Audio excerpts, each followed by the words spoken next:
There are certain things the music industry will give you: fame, power, money, and drama. And sometimes, this drama could get so messy that it will turn friends against each other. This is the case of top rappers Gucci Mane and Yo Gotti. The two rappers managed to take over the rap scene, but it didn't take a while before the industry took its toll on their friendship. Stay tuned to the end of this video to find out how brothers Gucci Mane and Yo Gotti turned Opps.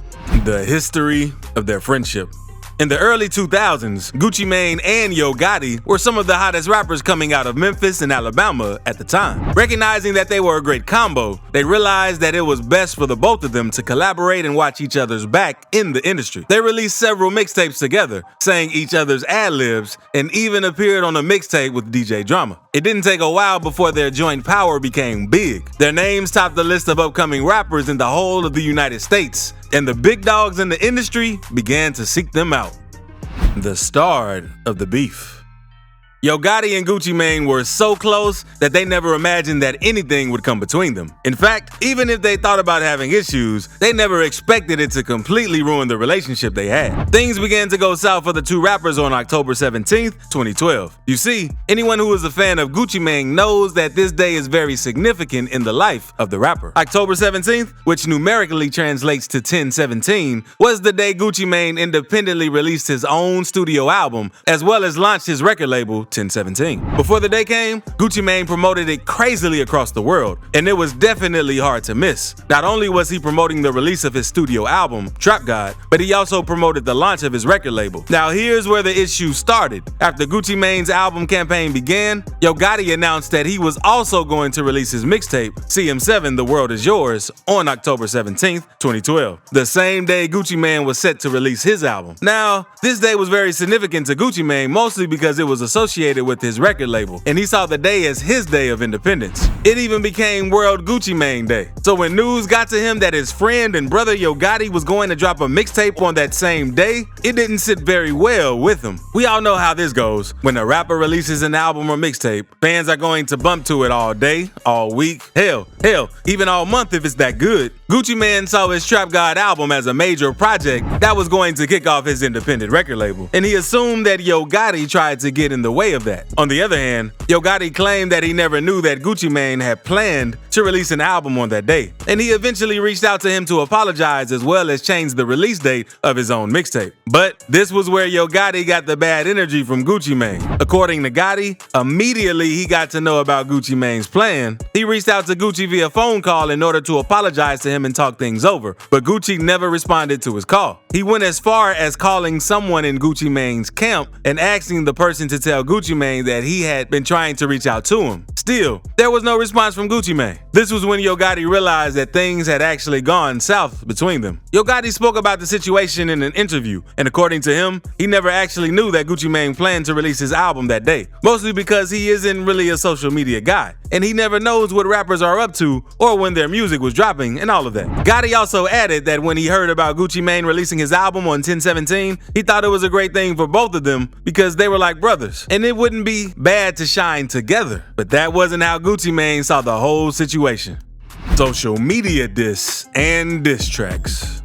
After the 1017 issue, there was a huge rift in the relationship between the two rappers. It didn't take a while before they started sending out subtle disses on social media and going into the studio to call each other out on diss tracks. In a short while, the world watched as the rap industry devoured the friendship of two great friends. The diss started after Gucci Mane sent a subtle sub to Yo Gotti on Twitter. He tweeted, "Why would another artist put their mixtape out on 1017 if they ain't Brick Squad? You ain't me to pound Trap God." Yo Gotti isn't exactly an active social media user, so he didn't respond to Gucci Mane's tweet. But Gucci Mane didn't stop at just the tweet. He also released a diss track where he dissed Yo Gotti and many other rappers. In the song Birds of a Feather, Gucci Mane said, "I used to with Gotti till he turned into a buster." Yo Gotti never responded to the diss track either, and when he was asked in an interview whether he was going to respond, he didn't say yes or no. He only said he was disappointed in Gucci Mane. The end of their friendship and the several diss tracks they sent across to each other put a limelight on the rappers back in 2012, and everyone wanted to know exactly what went down between the both of them. They eventually spoke about the situation in interviews. Yo Gotti's account. Yo Gotti explained what happened before the tapes dropped, saying he knew Gucci was upset he would be dropping his tape on the same day. It came down to me and homie were dropping on the same day. I didn't know in the beginning. I found out a day or so later. But once I found out, cause he's supposed to be my homeboy, I hit his phone immediately. Cause I'm thinking like, we gonna shut it down. Gotti said. So I hit him and he ain't hit me back. He ain't answer. He continued. So I'm thinking like maybe he got a different number. Last minute, we in the lab, we heard about the tweet. Referring to the tweet where Gucci Mane said, "Why would another artist put their mixtape out on 1017 if they ain't Brick Squad? You ain't me the Power Trap God?" Yo Gotti went on to say what they talked about on the call after the tweet. I immediately hit his phone, was like, "What's up, homie, you good?" You know, we chopped it up, and long story short, from that point, I realized that homie had an issue for whatever reason. It was of his free music and my free music coming out the same day. I don't really get it on the screen for me feeling like he's my homeboy. I say, cool, do your thing. I'll come out tomorrow. Yo Gotti continues to say in the end, he is just disappointed in Gucci, whom he considered a friend. I'm more disappointed than anything. He said, "Cause you mentioned a diss record. I heard about the record last night. I'm more disappointed in him than anything. Cause I looked at him different. What I perceived of him is not the way he playing out. The Gucci I always knew, I thought he was a straight up stand up guy. Street type dude. And street dudes don't handle business like that." But just as Yo Gotti saw Gucci Mane in a different light, Gucci Mane also lost his respect for Yo Gotti. Gucci Mane account. According to Gucci Mane, the whole situation felt like Yo Gotti was going to double cross him, and instead of returning Gotti's calls and speaking about the issue, he made a tweet that made the situation worse. He wrote, "Why would another artist put their mixtape out on 1017 if they ain't Brick Squad? You ain't me the Power Trap God." Following the tweet where he threw shots at Gotti, Gucci conducted an interview on Atlanta's Hot 107.9 radio station where he further explained why he had issues with Yo Gotti, revealing that it all stems from their mixtapes, CM7 and Trap God, dropping on the same day, October 17th. I said Gotti was cool with me until he turned into a buster. I never said that we weren't cool. I said we was cool until this point right here. He said during the interview. My main problem with him was that he dropped his mixtape on 1017, the name of Gucci's record label, and tried to like ride my wave, like he was an artist of mine, or we get some kind of money together. For an artist to drop their mixtape on 1017, which is my label, on the day I drop all my projects, why would you drop it on 1017? When I call you as my partner to ask why you did it, you say, "Oh, I didn't know you could drop on the mixtape." It just made me lose all respect for him instantly. Gucci continued. The two rappers never agreed to see reasoning from each other's perspective, and they were willing to allow their friendship to go down the drain rather than let things slide. Kisha Kor Issue.